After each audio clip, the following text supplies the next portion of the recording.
barely surviving in what should be one of Africa's richest countries. Providing gold for a war a continent away. We investigate a force more powerful than Sudan's government, controlling its gold.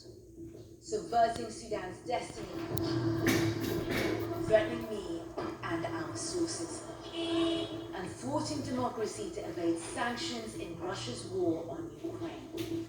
Russian manager's on his way, they say.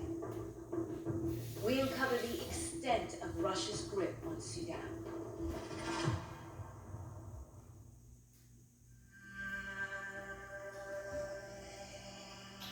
For millennia, Sudan has produced some of the most sought-after gold in the world.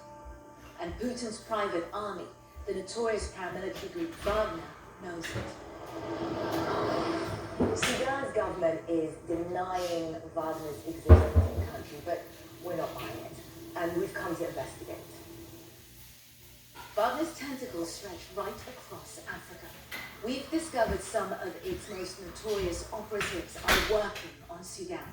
Yevgeny Prigozhin, the head of Wagner, Mikhail Potopkin, Prigozhin's head of Sudan Ops, and Alexander Sergeyevich Kuznetsov, Wagner's key enforcer, previously convicted of kidnap and robbery, working with this man, Sudanese General Mohammed Hamdan Dagalo, aka Hemeti, in a quid pro quo for training and weaponry.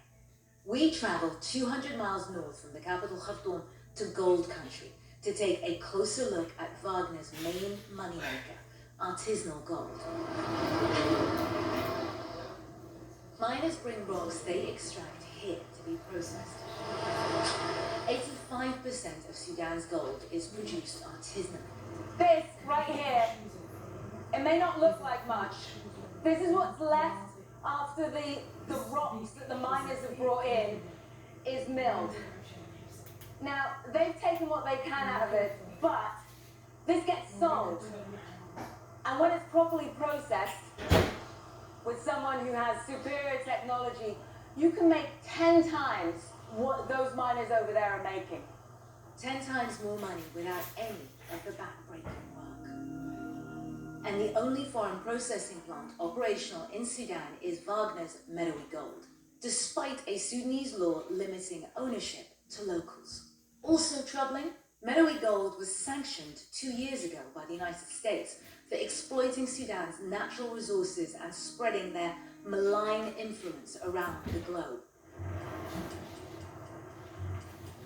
According to the Sudanese government, they've officially ceased operations, but they are still here, still evading sanctions. We verified their location with coordinates provided by Sudanese anti-corruption investigators and head there to see for ourselves. As we approach, the red flag of the former Soviet Union blows in the wind. Increasingly used by Russian nationalists, it brazenly marks the Meadowy Gold compound. A Russian tanker sits next to it. We get to the entrance and decide to ask a few questions, but not before we turn on our covert cameras. Well, that's convenient. They've just confirmed the Russians are at this location. نحن صحفيين مع قناة CNN عاوزين المدير الروسي عاوزين بس نستفسر معاه شي حاجة. There's a black pickup approaching. Okay, tamam. Guys just confirmed that the Russian manager's in that black pickup and is on his way to us.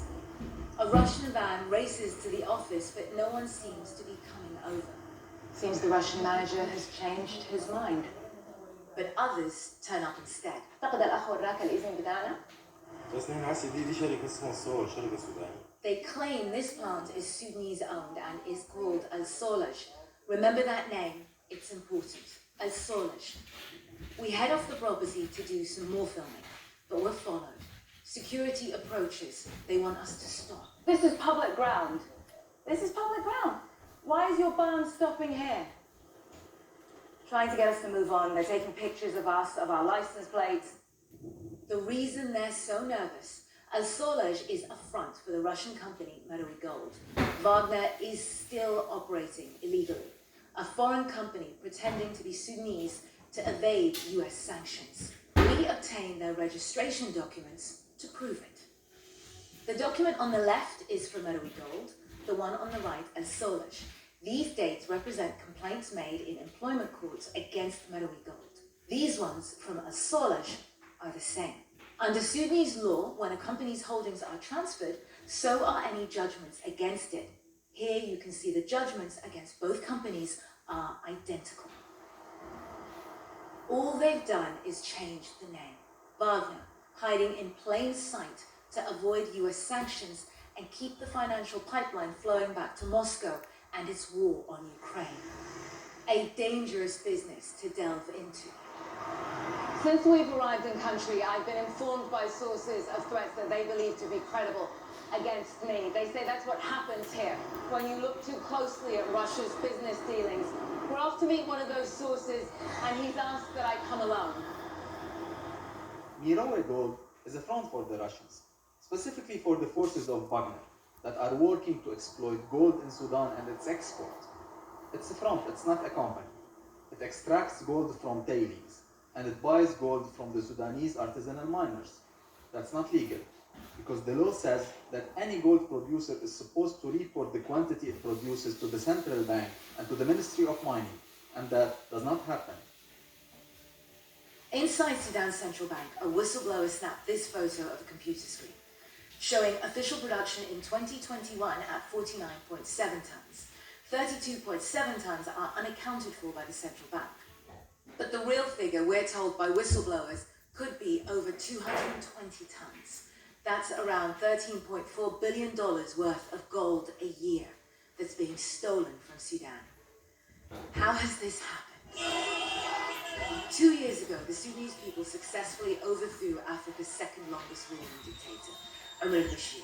18 months later, the military staged its own coup, sweeping aside civilian rule. And they did this, we're told, with Wagner's support in exchange for gold.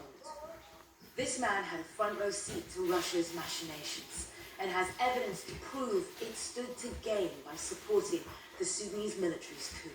Under threat of assassination, he's been in hiding for the last 9 months, moving from safe house to safe house. The Russians and Sudanese officers saw the civilians in the government as an obstacle to their plan. The official anti-corruption task force wasn't caving to pressure or threats or even bribery. The armed forces were found to be complicit in the smuggling of gold by the Russians, and it was raised with them. Do you blame Russia for the death of democracy here in Sudan? Definitely. Russia carries the majority of the blame for the stillbirthing of Sudan's democracy. Just days later, his nephew was killed by state actors trying to stop a pro-democracy demonstration. In the 2 weeks we've been in Sudan investigating Russia's illegal gold mining, 10 people were killed protesting for change. It's not just on the battlefields of Ukraine that Russia is spilling blood. Here too there is a human cost. The cost of Russia's support of Sudan's generals in return for its gold. Powerful reporting there. And Buffett is with me now. This does beg the question, how has the US allowed this to happen, particularly given the enormous revenue gain this has for Russia during its war on Ukraine? Absolutely, and we asked the US State Department that exact question. And their response is that they're monitoring the situation, that they continue to make clear their concerns about what they call Wagner's malign influence. But while they are monitoring the situation, as you pointed out, Russia continues to build its gold reserves. And this is why it was so important for us to get the documentation to prove the mechanism that they're doing with this with. Because legally, when you're challenging the evasion of sanctions, being able to define how it's being done, i.e. this false front company, was very important because it takes the deniability away, not just from Russia, but also from Sudan's generals. When we were in Sudan, inflation was at just under 200%. You know, people struggle to live while gold is being siphoned off to buttress Russia against US sanctions. And that's a responsibility that, yes, absolutely lies with Sudan's military rulership, but also lies with an international community that is allowing Russia to do this. Any appetite or ambition on the part of authorities there to stop this happening has been going through? No, the training, the quid pro quo that we mentioned with General Mohammed Hamdan, aka Hamedi, that training is invaluable for him and his men. but also he is now a figure of state. He was just in Russia at the beginning of the Ukraine war. He's number 2 in the leadership structure, but realistically, Mohammed Hamdan Dagalo is the man who benefits the most from this. And despite concerns raised by Sudan's pro-democracy opposition, the US and others refused to move against him in a meaningful way. And that is now having ramifications for the US and the war in Ukraine. What have the State Department said specifically? That they're monitoring this situation. And what's really interesting is that there is an appetite, when we speak to US lawmakers, there is an appetite to move on this. But the issue has become one of lost time. Russia began its deals in Sudan in 2017. You know, they've had all this time to build up this infrastructure. It's going to be very difficult to extract them, and it's going to be impossible if there is no statement of intent or will on behalf of the US and the world. No, always a pleasure. Thank you very much indeed. You can find a lot more of Nema's excellent reporting online. Nema will be the first to say that she has a terrific team working with her on this. The reporting includes maps of some of the key locations in Russia's smuggling scheme and how it all fits together. There's also a closer look at some of the players that Nema mentioned. That's on your CNN app, or you can log on to CNN.com. Thank you. Well, Russia's war on Ukraine also impacting the global